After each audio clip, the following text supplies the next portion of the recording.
he wanted to find other teachers in North America about clowning. And yeah, it was shortly after, and he found out about Barry Rolfe, who had been a student of Lecoq, I believe, and she was in Seattle. So he said, I've contacted this woman, Barry Rolfe, and I've made arrangements to... Sorry. I've contacted this woman, Barry Rolfe, and I've made arrangements to go to Seattle and take a workshop with her. I thought, well, good. Me thinking, okay, I know what's supposed to be coming out of this is the creation of a whole mask technique, which hadn't really come up yet.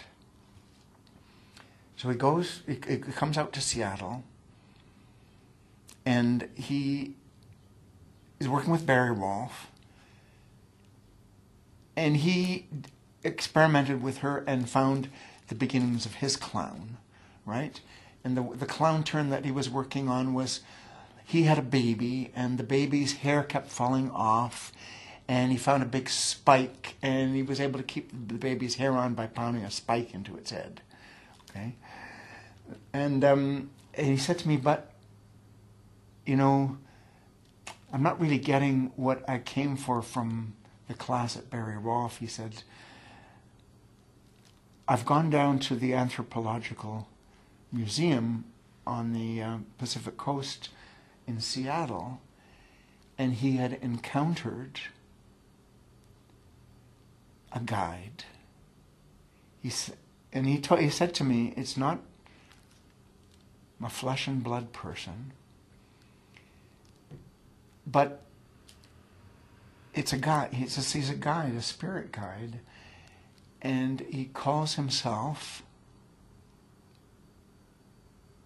John Smith.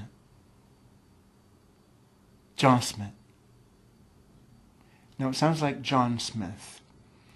And we referred to him as John Smith, but it was definitely a sound like that, an energetic sound that he used.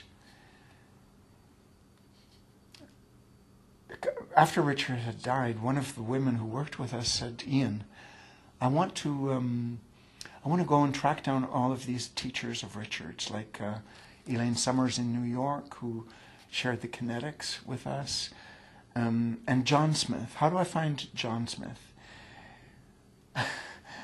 And I said, you know, Fiona, John Smith was really John Smith, and he was a guide. He wasn't a real person. And she went, oh.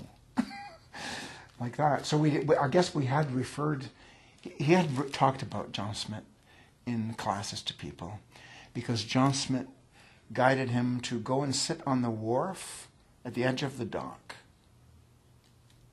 look out to the horizon until you can see yourself on the horizon. There is no end to this story.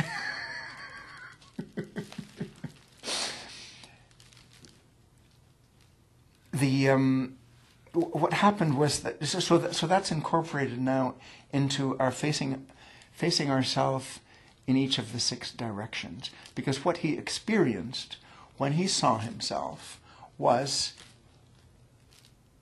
what he was looking for. That's the energy of the clown, you know, whatever you want to call it. That's where you find the completion. That's where you find out who you really are. Let's put it that way. Okay? And we knew that the work that we were doing involved energy and all that kind of woodgy stuff in the... You know, some people thought that we were a cult and that we were involved in all these very strange rituals and everything, and so we couldn't talk about. You know, in the early 70s, it wasn't really much talked about energy work. You know, which is now it's the whole big thing, energy work and stuff. So we called it clown work and theater training, right? But of course, it's It's much more than that. And the real meaning of clown, we took it as the clown is yourself in all of your potential, all of your possibilities, all of your creativity. It's like, and we call it the clown.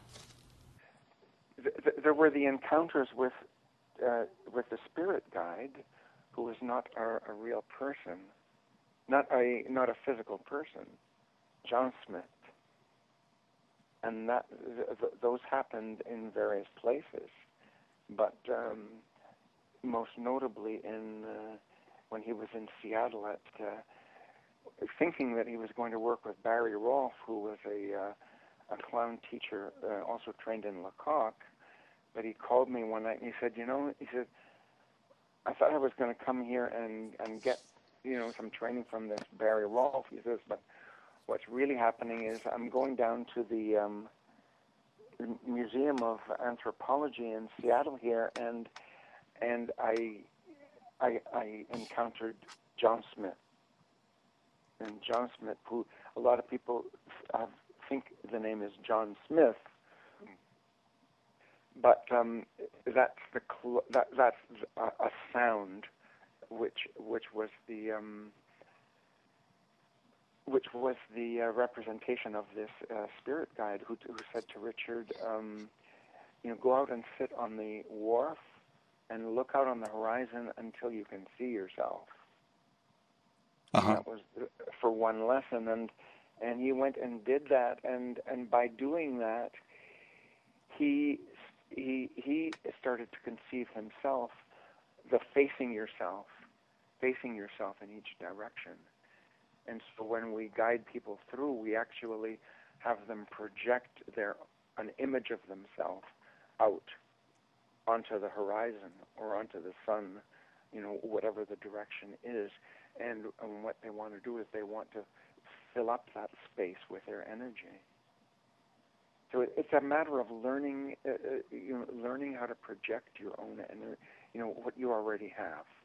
It's not, we're not looking for something that you don't already have inside you. Mm-hmm.